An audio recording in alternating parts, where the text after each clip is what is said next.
बैरूनी ममालिक के सफारतकारों का वादी कश्मीर का दौरा आज से शुरू हो रहा है, लेकिन श्रीनगर में और दीगर जो शहर ख़ास के इलाके हैं वहाँ के बाज़ारों में दुकानें जो है बंद है।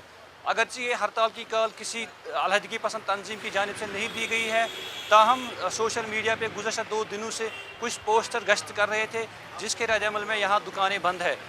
लेकिन जो निजी ट्रांसपोर्ट है और जो पब्लिक का आमद रफ्त है उसमें चंद गाड़ियाँ यहाँ सड़कों पर चल रही है।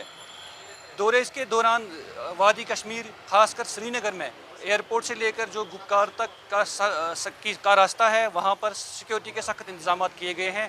और ये सफारतकारों का दौरा जो है ये आज रोज़ के लिए है, कल ये जम्मू जाने वाले हैं, जिस दौरान आज यहाँ सिविल सोसाइटी के अलावा सिक्योरिटी के आला अफसरान से भी मुलाकात करेंगे। और जो हाल ही में ज़िला तरक्की कौंसिल के इंतखाबात हुए हैं उसमें जो DDC मेंबरान मुंतखब हो गए उनसे भी ये मुलाकात करेंगे। और ये दौरा 4G इंटरनेट रेस्टोरेशन के बाद हो रहा है। इससे कबल यहाँ DDC इंतखाबात भी हो रहे हैं, तो 5 अगस्त के बाद ये जो सफारतकारों का दौरा है ये उनका चौथा दौरा है जो वो वादी कश्मीर के लिए कर रहे हैं।